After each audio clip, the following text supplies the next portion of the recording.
Akıl Bakdadı kanalında size hoş geldik.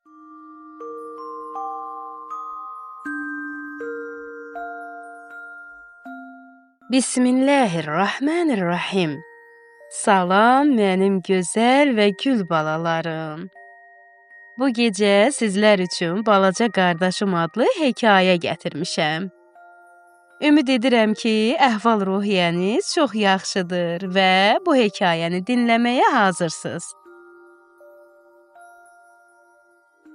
Araz valideynləri ilə birlikdə gözəl bir evdə yaşayan 7 yaşlı bir oğlan idi. O, ailənin yeganə övladı idi və həmişə valideynlərinin diqqət mərkəzində olurdu. Ancaq bir gün anası ona dedi: "Araz, ağıllı balam, tezliklə balaca bir qardaşın olacaq." Araz əvvəlcə sevindi, amma sonra biraz narahat oldu. O, balaca qardaşa sahib olmağın nə demək olduğunu bilmirdi. Görəsən, ata və anası hələ də onu sevəcəkdilərmi? Onunla oynamaq üçün vaxtları qalacaqdımı? Bir neçə ay sonra Arazın balaca qardaşı Əli dünyaya gəldi.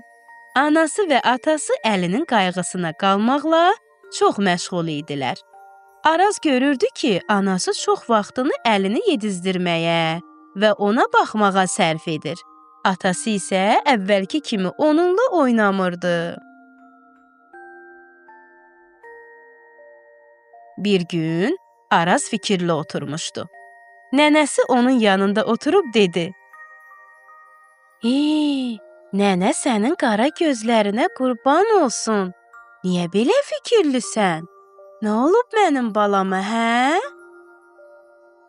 "Darıxıram, nənə. Atam və anamın mənimlə oynamağa vaxtı yoxdur. Ancaq qardaşımla vaxt keçirirlər." "Bilirəm, mənim şirin balam. Bu günlər sənin üçün çətindir.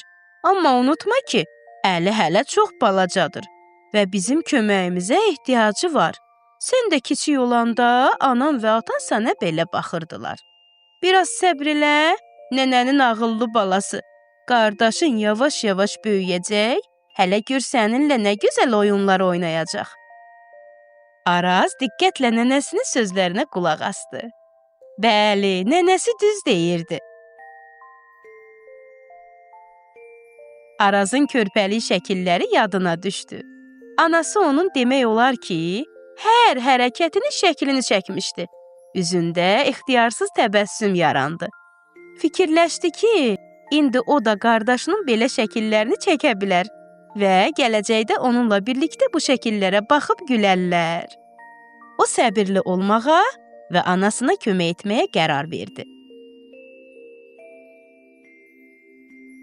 Araz anasına Əlinin paltarını dəyişməkdə və ağlayan zaman sakitləşdirməkdə kömək etdi. Hətta o hərdən Əliyə nağıl da oxudu. Onun şəkillərini çəkməyi də unutmurdu. Günlər keçdi və Əli yavaş-yavaş böyüyürdü. İndi o gülümsəyir və balaca əllərini Araza uzadırdı. Bir gün Əli ona baxıb gülümsəyəndə Araz başa düşdü ki, balaca qardaşı olmaq çox gözəl bir hissdir.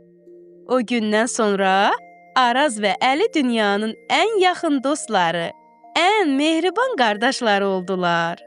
Bəli, əziz balalarım, bugünkü nağılımız bizə səbirli olmağın nələrə qadir olduğunu göstərdi. Hekayəmiz barəsində şəkil çəkib bizə göndərməyi unutmayın. Keçmiş nağıllarımız və hekayələrimiz barədə şəkil çəkib bizə göndərən balalarımıza öz təşəkkürümüzü bildiririk.